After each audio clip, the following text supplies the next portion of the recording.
What does language revitalization strategies mean as we look at our current situation with language losses across Canada? Languages may be going extinct faster than we realize. Our fluent speakers who are depleting when we look at our guiding principles for towards a new beginning.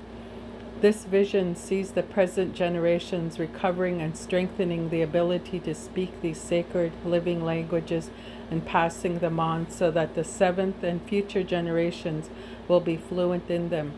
A reawakening. And how do we get to the stage of holding on to our language if fluent speakers are disappearing at a rate which recording the fluent speakers, archiving our documents, films, keeping our records in a safe place for future reference.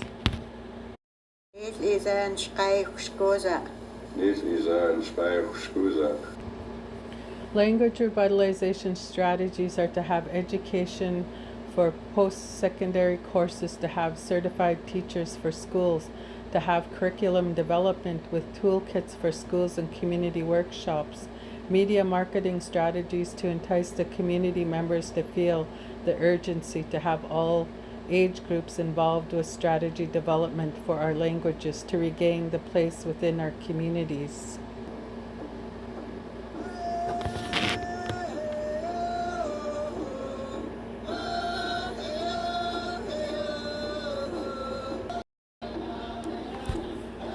In John Rainier, President Nixon, in a special message in 1971, he wrote, "The time has come to break decisively with the past and to create the condition for a new era in which the Indian future is determined by Indian acts and Indian decisions.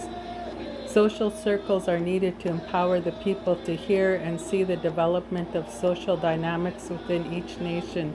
It is important as the other to assist, support, and revitalize the ties within each family who are important with the knowledge through hunting skills, fishing skills, traditional medicine gathering, to name a few, as each family in our nations are dynamic and resourceful."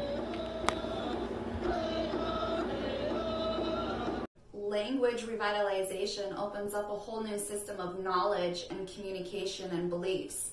When you learn the language, you learn how the language is interconnected with the land and the culture. Often place names describe the characteristics of the place and or events that are happening at that time. So the language brings a deeper meaning and understanding how sincere and heartfelt communicating in the language actually is. It brings feelings of wholeness and connectedness that come through while speaking the language. It brings awareness to your own self-identity and beliefs. And you know that saying where, have you ever heard where someone has said that the language is alive? I never really truly understood that saying until now, after taking a couple classes and speaking the language and hearing the fluent speakers, and truly incorporating it into our daily lives and on a daily level. It gives you this energy. It is so crazy because you can just feel it. It brings you happiness. You can just, when you're trying to say the sentences and it's alive. And it's truly amazing. So how do we keep the language alive?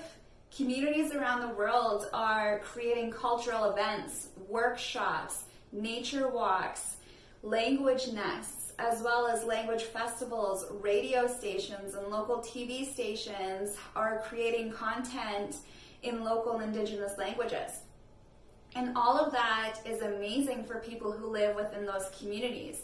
But we also need to think about the ones who live off reserve, or in a different community, or have to move due to work or having to go to school, who never grew up on the territory that their ancestors came from. The language not only needs to have written and oral documentation, it needs to have a strong online presence. We need to support and create online language events, workshops, and spaces to create opportunity for all members to not only have access to resources to learn their language at their leisure, but to also provide the link to connect and engage with fluent speakers and resources. It is all about taking that first step to take the initiative to bring the language alive, not only for yourself, but to bring that interconnectedness with each other and the land through the language. Kathwala in Schnickschnickwa, Audrey Casper in Squatchicha, Shalathmathcan.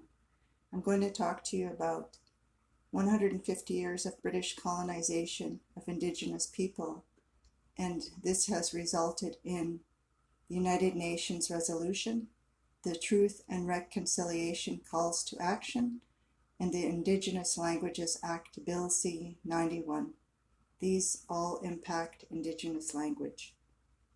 In 2007, the United Nations passed the resolution that our peoples, families, and communities have the right to control their child's education in accordance with their ways of life as Indigenous persons, that they have the right to establish their own media in their own language. In 2015, the Truth and Reconciliation Calls to Action were a result of generations of Indigenous peoples forced to attend residential schools. They were children who had known their mother tongue when they were taken from their homes, as young as 5 to 6 years old. When they returned home after years of attending the residential schools, they had lost so much of their language and culture. The calls to action that pertain to the languages are to protect the Aboriginal language, including the teaching of languages as credit courses, to appoint an Aboriginal Languages Commissioner to report on the adequacy of federal funding of Aboriginal Language Initiative, to have post-secondary institutions create degree and diploma programs. The Act can help Statler Nation to access funds for our language revitalization programs. It has to be in a timely manner so that we can learn consistently and continuously. First Nations languages and cultures have had to compete with many factors, of which include the Indian Act and laws that attempted to take the Indian out of the child, or kill the Indian to save the man. These were the kind of ideas that led up to and guided the attempted cultural genocide and assimilation. Policies were designed to disallow groups of 3 or more people from gathering, stop leaving the reserve without a permit, from singing or speaking their Indigenous language, and from ceremonies. These and others were meant to strip language and culture from First Nations people.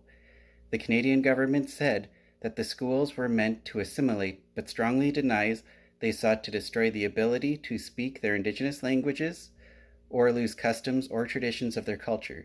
The Canadian government also says they may have contributed to the losses, but they were not as a result of any unlawful acts or omissions of the Canadian government or its employees or agents. The people, Canada, and any others who have had a hand in language and culture degradation must work on healing the language and culture and admit their role in its losses. While we have a right to our language and its use in media, we need to have a plan on exercising the right and acquiring funds. We must attain the attention of all age groups and learning levels. We need to capture the voices of the current speakers and connect fluent speakers with engaged learners. We need people who hold us accountable, and not just organizations, but our own people, family, and community. To keep a culture and beliefs understood, we need to maintain a language and its ties to the land.